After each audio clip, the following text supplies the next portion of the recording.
Ammeter के बारे में जो हमने पढ़ा था कि अमीटर अगर हम किसी भी सर्किट में है ना लगाते हैं, ये हमारा पूरा का पूरा अमीटर है, राइट। यहाँ से यहाँ तक हमारा अमीटर है, ये पूरा पोर्शन हमारा अमीटर है। तो सर्किट में कि जिस पोर्शन में आपने अमीटर लगाया है, मान लीजिए वहाँ पे करंट 2 एम्पियर है, तो ये कम करंट, क्योंकि इस साइड में रेजिस्टेंस हमारा ज्यादा है और यहाँ का रेजिस्टेंस हमारा कम है, क्योंकि हमने एक शंट रेजिस्टेंस लगाया, तो मैक्सिमम करंट यहाँ से होके जाएगा, राइट। और इधर से होके बहुत कम करंट जाएगा। लेकिन प्रॉब्लम ये है कि गैल्वेनोमीटर से जितना भी करंट जाएगा, गैल्वेनोमीटर उतने ही करंट को बताएगा, उतने ही करंट के बारे में 0.001 एम्पियर का ही करंट बताएगा। लेकिन हमारा एक्चुअल में करंट तो 2 एम्पियर है, तो एक्चुअल में हमारा करंट 2 एम्पियर है। तो हम क्या करेंगे, 0.001 गैल्वेनोमीटर के 0.001 पे डिफ्लेक्शन, तो हमें पता ही रहेगा कि गैल्वेनोमीटर, ये मान लीजिए गैल्वेनोमीटर का 0 था, तो गैल्वेनोमीटर इतना डिफ्लेक्ट, हमें पता है कि ये तो मात्र 0.001 एम्पियर के लिए डिफ्लेक्शन हुआ है, तो यहीं पे आप 2 एम्पियर, यानी कि इस प्रोसेस को हम कैलिब्रेशन बोलते हैं, यानी कि गैल्वेनोमीटर को हम लोग कैलिब्रेट कर देते हैं। ऐसे प्रॉब्लम हमारा सॉल्व हो जाता है। तो यहाँ तक बात तो हमने पढ़ लिया है। अब एक जो चीज इंपॉर्टेंट है वो हम देखेंगे, इस यहाँ शंट रेजिस्टेंस के क्रॉस पोटेंशियल डिफरेंस होगा, ठीक है ना। और सर्किट का जो मेन करंट होगा वो मोर और लेस हमारा जो शंट रेजिस्टेंस से जो करंट जा रहा है उसके इक्वल, लगभग इक्वल, क्योंकि इधर से करंट तो जा ही नहीं रहा है। तो इस दो बात का ख्याल रख करके हम इस पे बहुत सारे क्वेश्चंस जो हैं वो सॉल्व कर सकते हैं। तो सबसे पहले कि एक क्वेश्चन हम लोग करते हैं।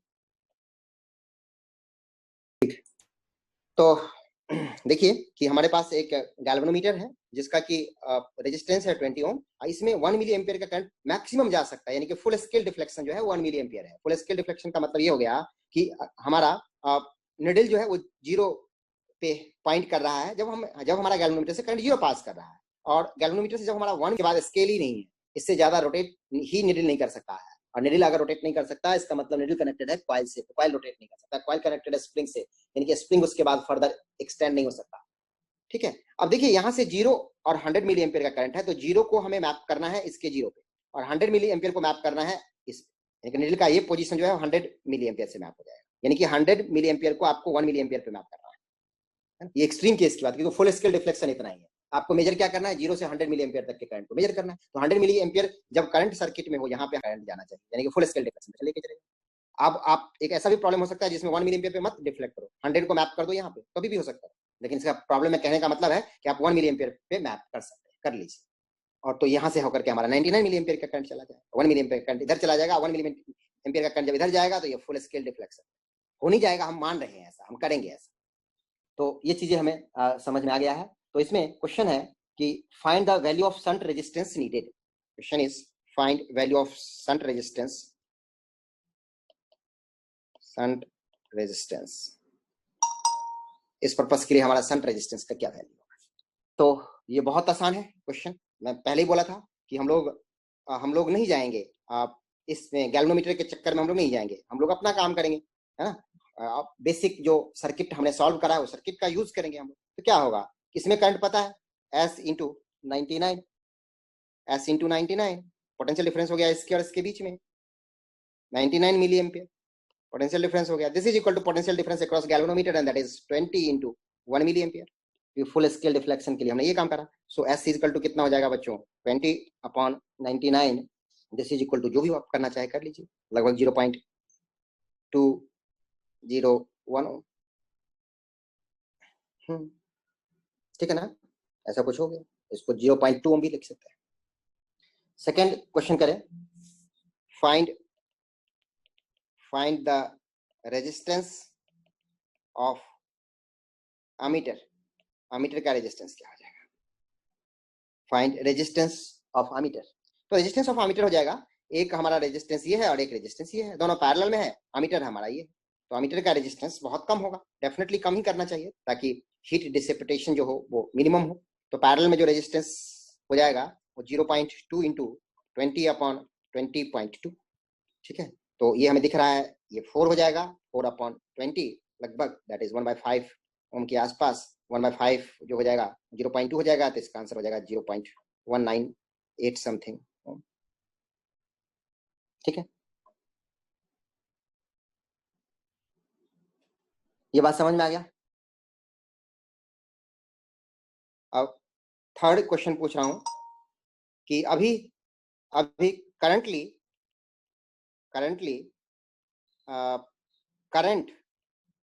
Current in the main circuit यहाँ पे देखिए, यहाँ पे currently current in the main circuit is 50 milliampere. Find the current in shunt resistance. Find the current in shunt resistance पहला, and from galvanometer ये निकालिए। देखिए आप कि करंट मेन में करंट है 50 मिली एम्पियर, है ना। मेन में बिल्कुल हो सकता है अंकित सही जवाब हो आपका। मेन में करंट है हमारा 50 मिली एम्पियर का। तो बहुत आसान है, यही दो पार्ट में डिवाइड करना है ताकि पोटेंशियल डिफरेंस हमारा सेम हो। तो S into I in shunt resistance is equal to 20 into 50 minus IS। ये बात तो समझ में आ गया, क्योंकि पोटेंशियल डिफरेंस इसके क्रॉस इक्वल होगा। अब हमें ये गिवन है, S की वैल्यू हम निकाल चुके हैं already, and shunt resistance is 0.2, so 0.2 into IS is equal to 1000 minus 20 IS। तो ये हो जाएगा 20 IS is equal to 1000, so IS is equal to, है ना। खैर इसमें हमने ये 20.2 होगा, एरर ले लिया है। 20.2 IS is equal to this, so IS is equal to 1000 upon 20.2। तो ये लगभग आप देखेंगे कि जो भी आपको लेना है कैलकुलेशन में, वो कैलकुलेशन आप कर लें, जितना परफेक्टली कर सकते हो आपकी मर्जी है। ये मुझे दिख रहा है कि ये 50 से थोड़ा कम होगा तो 49.8 या जो भी आंसर आएगा 8 मिली एम्पियर इसमें हो जाएगा। बाकी जो करंट है वो हमारा गैल्वेनोमीटर से चला जाएगा, दैट इज 0.2 मिली एम्पियर हमारा गैल्वेनोमीटर से चला जाएगा। अब डिपेंड करता है कि आप कितना एक्यूरेटली कैलकुलेशन करते हैं। आप में से कुछ बच्चों ने 49.5 लिखा है, तो चलो वो भी सही है ना। तो ये बात भी आप लोगों को समझ में आ गया। तो यही मैं बोलना चाह रहा था कि एग्जैक्टली 50 कहाँ पे मैप होगा, वो कर देगा। 50 मिली एम्पियर का कहाँ पे मैप होगा, 50 मिली एम्पियर होगा 0.2 मिली एम्पियर। तो जब भी गैल्वेनोमीटर से 0.2 मिली एम्पियर का करंट जाएगा तो 50 मिलीलीटर 50 मिली एम्पियर पे मैप होगा। डन। वरना मैपिंग क्या होगा, वहां पे पहले से लिख दिया रहेगा, क्योंकि गैल्वेनोमीटर का तो शंट रेजिस्टेंस पता ही, आपको सब कुछ पता ही है, तो स्केल को वैसे बढ़ा दिया जाएगा। चलिए आई भी, if external current is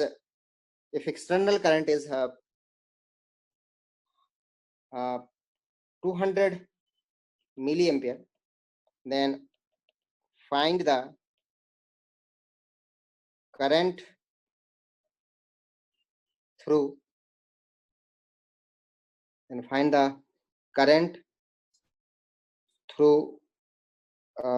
shunt resistance।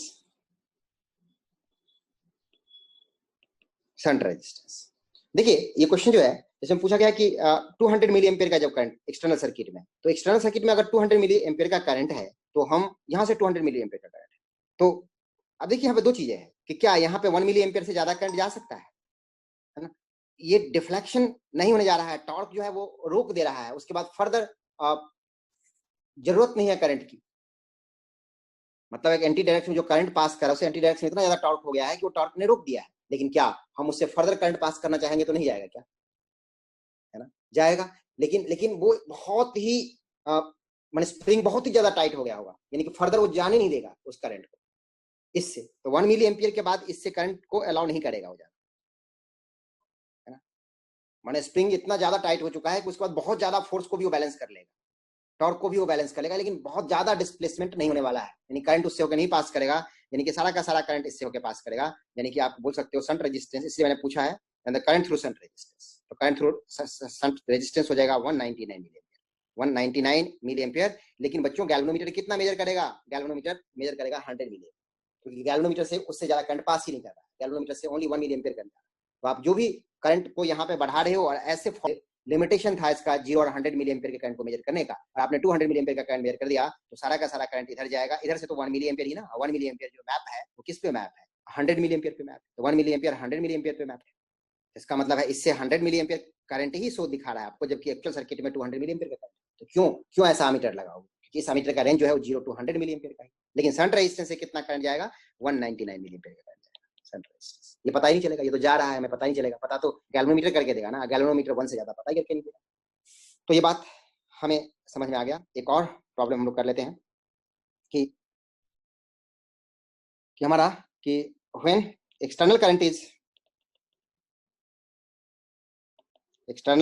Is 50 milli ampere,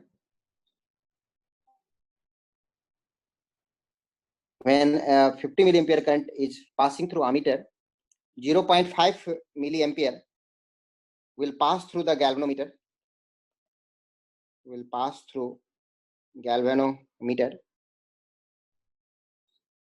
and it show half scale deflection.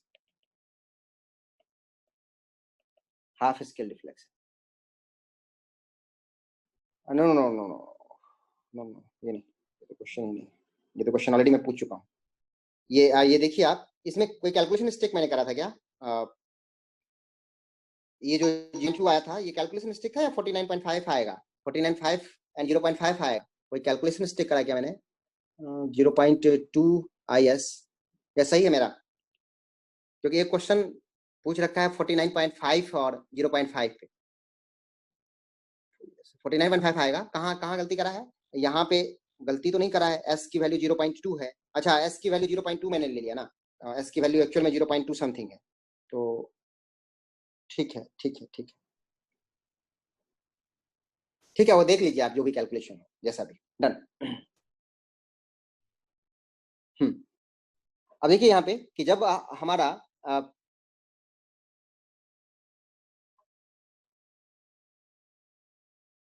कि जो हमारा एक्सटर्नल सर्किट का करंट है 50 मिली एम्पियर, ठीक है, जब हमारा एक्सटर्नल सर्किट का करंट है 50 मिली एम्पियर, तो आप बताइए कि परसेंटेज एरर क्या है अमीटर?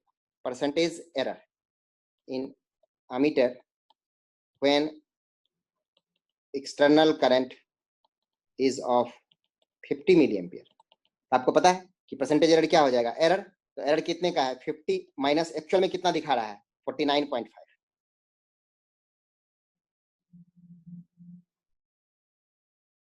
और अपॉन 50 इंटू 100 कर देंगे, तो दिस इज समवेयर अराउंड, जो भी है 1% के आसपास एरर है।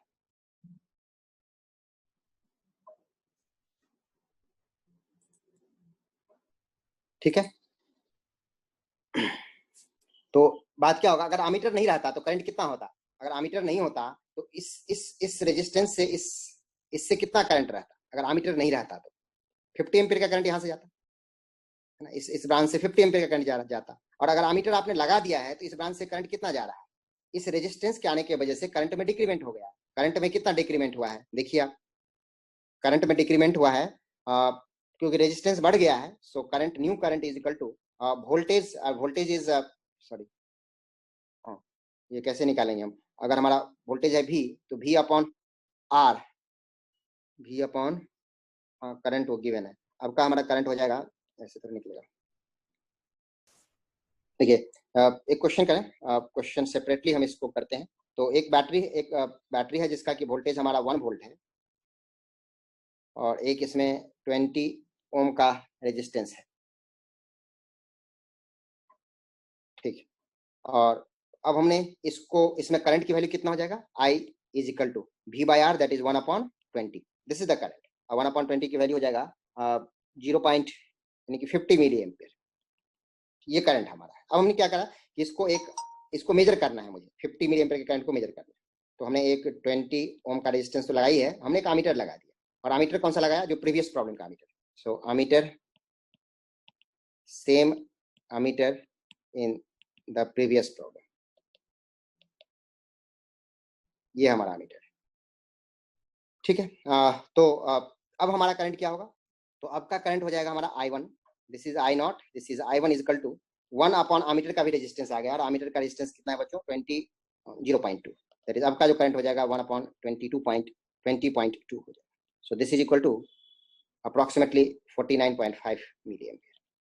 अब परसेंटेज एरर अगर पूछा गया है, क्योंकि जब भी अमीटर लगाएगा तो करंट एक्चुअल नहीं, करंट को मेजर करेगा, एक्चुअल करंट नहीं मेजर करेगा, है ना, उसे थोड़ा सा कम मेजर करेगा। वो क्यों? क्योंकि रेजिस्टेंस आ गया। आइडियल अगर अमीटर लगा दें, आइडियल अमीटर वो गया जब हमारा उसके रेजिस्टेंस की वैल्यू 0.2 ना होकर के 0, तब तो अमीटर एक्चुअल रीडिंग को मैप करेगा, वरना एक्चुअल मैप नहीं करेगा। एक्चुअल को मैप नहीं करेगा। आप मैपिंग करवा ले कुछ भी चाहे, लेकिन वो एक्चुअल नहीं पता चलेगा, क्योंकि वो करंट ही कम हो गया है। 1/20 प्लस 0.2 आने की वजह से करंट ही हमारा 49.5 आ। तो आप क्या कर रहे हो, 49.5 को आप डिस्ट्रीब्यूट कर रहे हो, 50 को डिस्ट्रीब्यूट नहीं कर रहे हो। तो यहाँ पे भी ये जो कैलकुलेशन करा, ये कैलकुलेशन भी क्योंकि हम करंट को ही डिस्ट्रीब्यूट कर रहे थे। लेकिन एक्चुअल में क्या होगा, जब भी आप एक रेजिस्टेंस में मेजर करने जा रहे हैं तो ये हमारा एक्चुअल करंट था, लेकिन यहाँ पे हमारा एक्चुअल करंट नहीं है, क्योंकि सर्किट में आपने एमीटर लगा दिया, एमीटर लगाने की वजह से उसका भी रेजिस्टेंस आ गया, तो अब ये करंट है ही नहीं। तो जो ये एमीटर डिस्ट्रीब्यूट करेगा वो पहले 50 मिली एम्पीयर को करंट है, तो 50 आ ही नहीं रहा उसके पास कितना आ रहा है, 49.5 आ रहा है। तो आप 49.5 को ही तो मैप करोगे, है ना। तो ये हमारा एरर है। होपफुली ये बात समझ में आ गया होगा। तो so percentage error is equal to, पहले आ रहा था 50, अब आ रहा है 49.5, तो चेंज कितने का हो गया, चेंज हो गया 0.5 मिली एम्पीयर का upon 50 × 100, that is equal to 1% error है। तो ये जो 1% एरर है, ये करंट है ही नहीं, क्योंकि एमीटर के लगाते ही सर्किट का करंट 50 नहीं रह गया, 49.5 हो गया। इस 49.5 में से डिस्ट्रीब्यूट होगा बच्चों कुछ करंट, 49.5 में से ही कुछ करंट इधर जाएगा। अब आप 49.5 को डिस्ट्रीब्यूट कर रहे हैं, तो यहाँ पे जो क्वेश्चन आया था, वो क्वेश्चन में पार्शियली यहाँ पे एरर है कि find the resistance of ammeter, find the value of shunt resistance. ये ठीक है।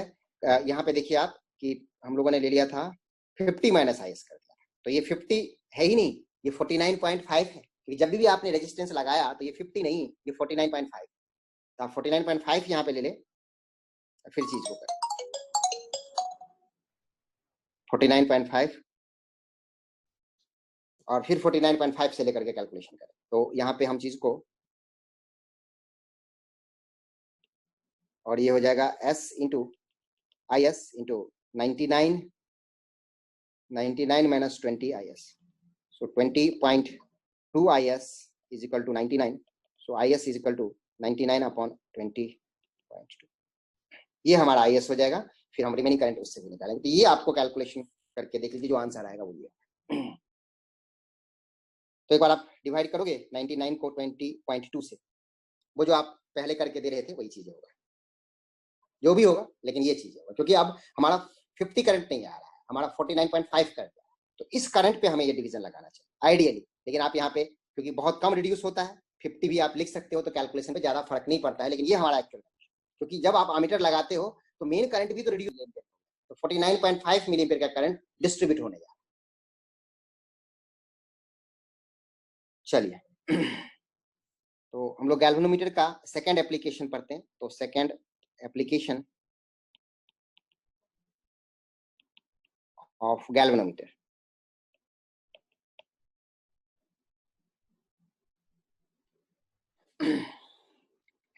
ये वोल्टमीटर। वोल्टमीटर सर्किट के किसी भी एलिमेंट के क्रॉस हमारा पोटेंशियल डिफरेंस मेजर करता है। जैसे मान लीजिए कि हमारा एक सर्किट है जिसमें कि रेजिस्टेंस गिवन है, और आपने एक वोल्टेज लगाया है, मान लीजिए 12 वोल्ट, ये हमारा 2 ओम का रजिस्टर है, तो वोल्टेज जो इसके क्रॉस है वो 12 वोल्ट है ना, 12 वोल्ट रजिस्टर के क्रॉस। तो हमें एक ऐसा डिवाइस लगाना चाहिए जो कि हमारा आंसर 12 दे, क्योंकि इसके क्रॉस, तो आइडियल अगर वोल्ट मीटर होगा तो डेफिनेटली 12 देगा, लेकिन ऐसा कोई भी एमीटर की तरह कोई भी ऐसा वोल्ट मीटर आइडियल नहीं होगा जो कि 12 देगा आंसर, यानी कि 12 से कम देगा या 12 से ज्यादा देगा, इसके बारे में हम लोग देख लेते हैं। तो हम क्या करते हैं कि गैल्वेनोमीटर को ही हम वोल्ट मीटर में कन्वर्ट करते हैं, और हमारे पास एक ही इंस्ट्रूमेंट है गैल्वेन को मेजर करता है। हम गैल्वेनोमीटर में कोई ना कोई मॉडिफिकेशन करेंगे, और उसको मॉडिफिकेशन करके हम लोग एक वोल्ट मीटर बना लेंगे। तो क्या मॉडिफिकेशन है देखिए, क्योंकि जब भी आप यहाँ पे कोई इंस्ट्रूमेंट लगाओगे तो आपको पैरेलल में लगाना पड़ेगा, क्योंकि पोटेंशियल डिफरेंस अगर मेजर करना है तो पोटेंशियल डिफरेंस मेजर करने के लिए, जैसे ये 2 ओम हमारा 2 ओम का रजिस्टर है, इसमें कोई भी इंस्ट्रूमेंट लगाना पड़ेगा, तो ऐसे लगाओगे तभी जाकर के, कट नहीं करना होगा, इंस्ट्रूमेंट को हमें पैरेलल में लगाना पड़ेगा। तो ये अगर हमारा ये गैल्वेनोमीटर है तो इस गैल्वेनोमीटर को हमें पैरेलल में लगाना पड़ेगा। और गैल्वेनोमीटर पोटेंशियल डिफरेंस को नहीं मेजर कर रहा है, गैल्वेनोमीटर करंट को मेजर कर रहा है, दैट्स इट। गैल्वेनोमीटर तो हमेशा करंट को ही मेजर करता है। अब गैल्वेनोमीटर से अगर करंट पता चल गया और गैल्वेनोमीटर का आपको रेजिस्टेंस अगर पता है, तो करंट इंटू रेजिस्टेंस मल्टीप्लाई करके आप वोल्टेज पे लिंक कर दोगे, क्योंकि आपको तो अल्टीमेटली लिंक करवाना है ना, करंट कोई वोल्टेज पे थ्रो कर दीजिए, क्योंकि गैल्वेनोमीटर से होकर कितना करंट है, तो जितना गैल्वेनोमीटर के अक्रॉस वोल्टेज है, देखिए कि जितना हमारे पास गैल्वेनोमीटर के अक्रॉस वोल्टेज है इसके टर्मिनल के बीच में, वही वोल्टेज इसके बीच में होगा, है ना, वही वोल्टेज इसके बीच में होगा। लेकिन द मोमेंट आप गैल्वेनोमीटर लगाएंगे, करंट जब इसके क्रॉस जितना यहाँ पे करंट था, देखिए यहाँ पे कोई ना कोई करंट था ना, कितने का करंट था, 12/2, यानी कि 6 एम्पियर का करंट था। तो 6 एम्पियर का करंट जब इससे पास करेगा तभी तो 12 वोल्ट इसके क्रॉस पोटेंशियल डिफरेंस होगा।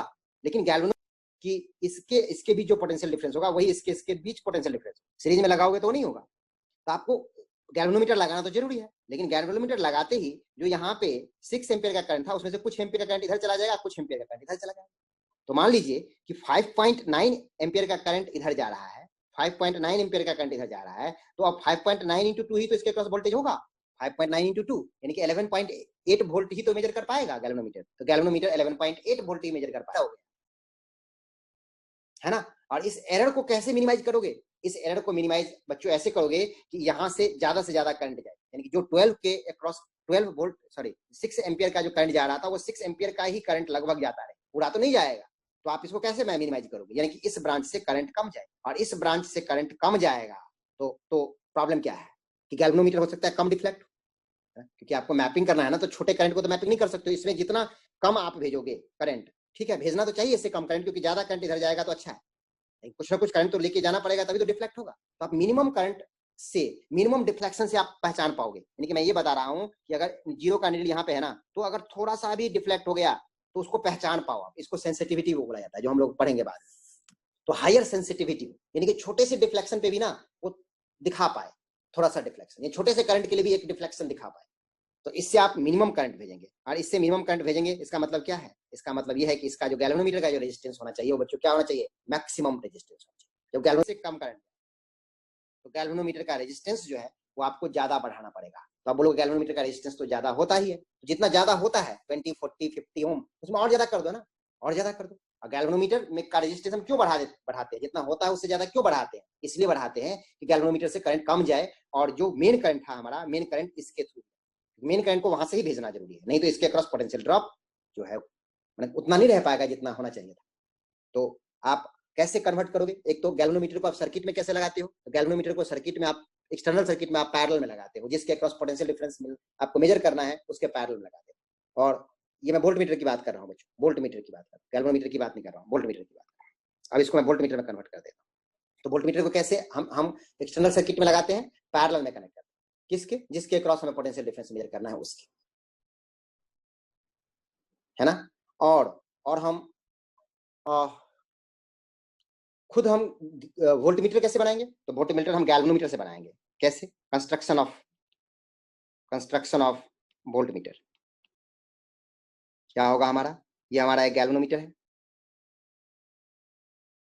इसका रेजिस्टेंस तो ठीक है बहुत ज्यादा ही है, जो भी है। आपने इसके पैरेलल में एक रेजिस्टेंस लगा देते हो, जो नहीं पैरेलल में नहीं, सीरीज में एक रेजिस्टेंस लगा देते हो, क्योंकि अल्टीमेटली आपका रेजिस्टेंस जो गैल्वेनोमीटर के क्रॉस है वो आपको बड़ा करना है। ये हमारा बच्चों वोल्ट मीटर, इसको हम लोग वोल्ट मीटर बोलते हैं, जो ब्लैक बॉक्स में रखा होगा।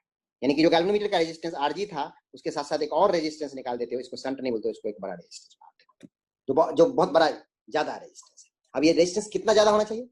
रेजिस्टेंस कितना ज्यादा होना चाहिए? ये रेजिस्टेंस उतना ज्यादा होना चाहिए जिससे कि हमारा यहाँ का मिनिमम करंट जो आप, जिससे कि आप मेजर कर सको, मिनिमम करंट जिससे कि आप डिफ्लेक्शन पता कर सको, उस रेंज का होना चाहिए, है ना। तो ये आर आप पे डिपेंड करता है कि आप यहाँ पर डिफ्लेक्शन जो स्प्रिंग लगाया है कितना बढ़िया फ्लेक्सिबल स्प्रिंग लगा,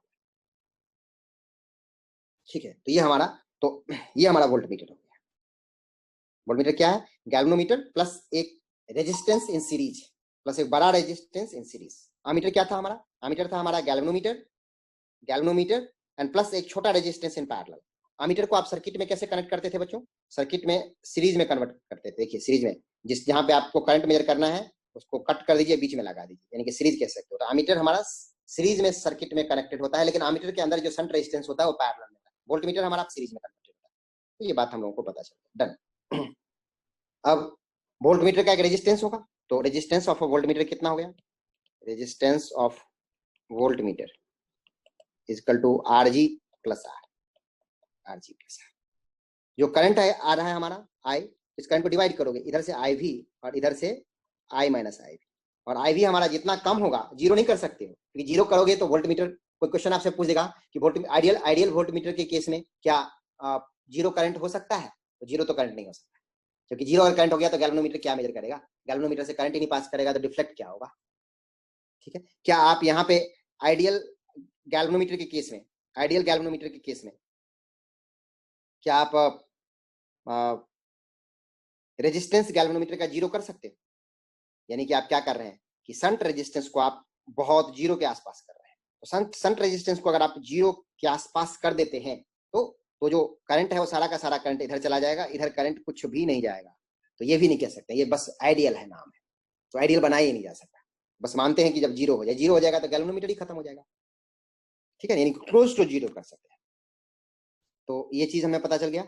तो इस केस में हम कैसे देखेंगे, इस केस में हम देखेंगे कि हमारा जो वोल्टमीटर का रेजिस्टेंस है, अब वोल्टमीटर का रेजिस्टेंस में पता चल गया Rg plus R into I V is equal to, जो यहाँ पे एक्सटर्नल सर्किट का रेजिस्टेंस है बच्चों, जो भी है, यहाँ पे एग्जाम्पल के तौर पे 2 है, तो 2 into I minus I V कर सकते हैं। बस इससे सॉल्व कर लीजिए, आपका आई भी आ जाएगा, और जब आई भी आ जाएगा तो आप पोटेंशियल डिफरेंस निकाल सकते हो। तो पोटेंशियल डिफरेंस कितना हो जाएगा, पोटेंशियल डिफरेंस हो जाएगा बच्चों V इजकल टू इधर Rg plus R into I V, और क्या हो जाएगा, जो हमारा एक्सटर्नल सर्किट में रेजिस्टेंस है वो रेजिस्टेंस इंटू इंटू भी, नहीं sorry, into current I minus I भी, ये आप आई माइनस आई भी कर लें, और अगर जैसे कि हमने 2 लिया हुआ है तो 2 ले, इस दोनों में से आप कुछ भी पोटेंशियल डिफरेंस हो सकता है, दोनों सेम है, और इसी को हम कैलिब्रेट कर देते हैं। ये जो रीडिंग होता है इसी रीडिंग को हम कैलिब्रेट कर देते हैं, जो भी हो उसको हम कैलिब्रेट करते हैं, क्योंकि अल्टीमेटली हम करंट को कैलिब्रेट कर रहे हैं। गैल्वेनोमीटर पे अगर आप, गैल्वेनोमीटर है, इस पे करंट, एक्चुअल में करंट मेजर करता है, ये डिफ्लेक्शन जो है करंट का है, ये जो नीडल है वो करंट का है, लेकिन आप क्या कर देते हो कैलिब्रेशन में कि यहीं पे वोल्टेज लिख देते हो, अभी लिख देते हो, ये वोल्टेज मेजर नहीं करता है, ये मेजर तो करता है करंट ही, ठीक है ना, मेजर तो करता है करंट ही, लेकिन उसी करंट के ऊपर में आप वोल्टेज का लेवल चिपका देते। तो वोल्टमीटर भी आप लोगों को समझ में आ गया होगा, आप रुक जाए, ठीक है। तो इसमें देखिए कि